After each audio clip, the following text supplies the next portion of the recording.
तर मंडळी, आपण आहे ना रोज सकाळी उठल्यापासून रात्री झोपेपर्यंत काय काय करतो हे आपण आपल्या मैत्रिणी भेटल्या की जमलो तर ह्या वेळेला आपल्या गप्पा होतातच. आणि त्यावेळेला आपण म्हणतच असतो की मी सकाळी 6ला उठते, मी 5ला उठते, मग मी हे करते, मी ते करते. ही जी आपली दिनचर्या आहे ती आपण एकमेकींसोबत शेअर करत असतो. तर तीच आपली दिनचर्या, आपलं डेली रुटीन इंग्लिशमध्ये कसं बोलायचं ते आज आपण आपल्या व्हिडिओमध्ये पाहणार आहोत, जेणेकरून आपलं इंग्लिश थोडंफार इम्प्रूव्ह होईल आणि आपल्याला इंग्लिश बोलण्याची सवय लागेल. चला तर मग व्हिडिओला सुरुवात करूया. मी रोज सकाळी 6:30ला उठते. मी रोज सकाळी 6:30ला उठते. I wake up at 6:30 AM every day. I wake up at 6:30 AM every day. नंतर मी दात घासते. I brush my teeth. I brush my teeth. मग मी बाथरूममध्ये जाऊन अंघोळ करते. Then I go to the bathroom and take a shower. Then I go to the bathroom and take a shower. इथे शॉवर आहे, पण ते आपण शॉवर न म्हणता शावर म्हणायचं, म्हणजे आपलं किंवा फ्लुएंटली बोलल्यासारखं त्याचा उच्चार शॉवर न करता शार करायचं. मग कपडे घालून मी किचनमध्ये जाते. I get dressed and head to the kitchen. I get dressed and head to the kitchen. मी सकाळच्या कॉफी किंवा चहासोबत पोहे उपमा खाते. आपल्याकडे नाश्त्याला पोहे उपमा किंवा घावणे असं डोसे असं काही वेगवेगळे प्रकार असतात. आपण जे करू ते आपण बोलू शकतो. I have a cup of coffee with upma pohe. I have cup of coffee with upma और पोहे. तसंच आपण चहाच्या बाबतीत पण बोलू शकतो. I have cup of tea of morning with upma pohe. I have cup of morning tea with upma और पोहे. बऱ्याच वेळा मी ब्रेकफास्ट करताना बातम्या वाचते. I usually read the news while eating breakfast.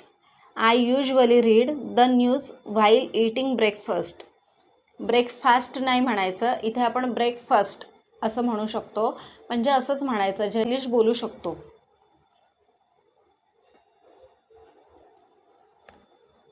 कामाला जायच्या आधी मी केस विंचरते. Before going to work I do my hair. Before going to work I do my hair. कामासाठी मी घर 9 वाजता सोडते. कामासाठी मी घर 9 वाजता सोडते. Then I leave my house at 9 AM की PM हे तुम्ही मला कमेंट करून सांगा. Then I leave my house at 9. बहुतेक वेळा मी बसने कामाला जाते.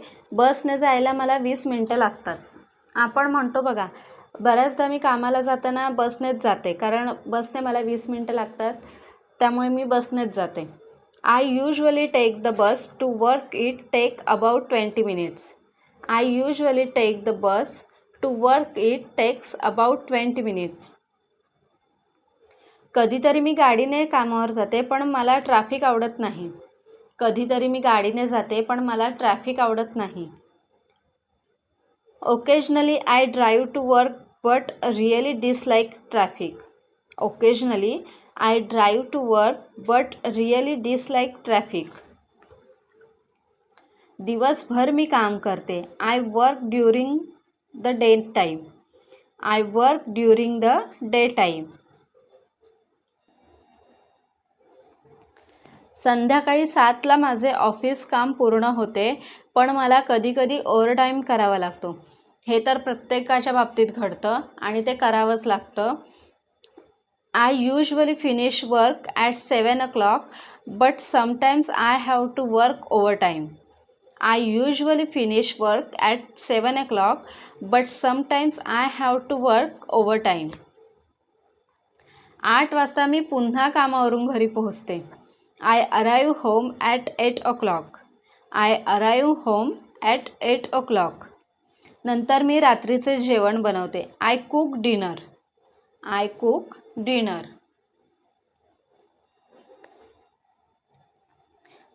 मी माझ्या कुटुंबियांसोबत जेवते.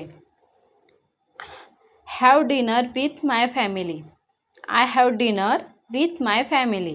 जेवण झाल्यावर मी सगळं आवरते. After dinner I clean up.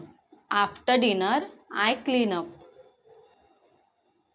रात्री 11 वाजता मी झोपायला जाते. At 11 PM I go to bed.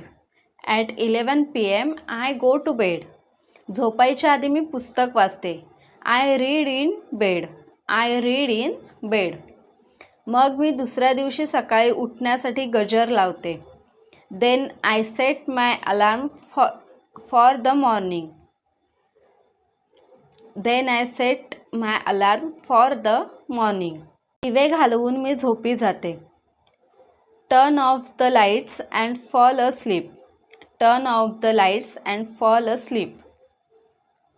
तर मंडळी, अशा प्रकारे आपण ही छोटी छोटी वाक्य आपल्या रोजच्या दैनंदिन जीवनामध्ये वापरू शकतो किंवा त्याचा आपण जर वापर रोजच्या जीवनामध्ये केला तर आपल्या घरातील मुलांना म्हणा किंवा आपली घरात जे कोणी व्यक्ती असतील त्यांना पण त्याची सवय होते आणि ते पण हळूहळू इंग्लिश बोलू लागतात.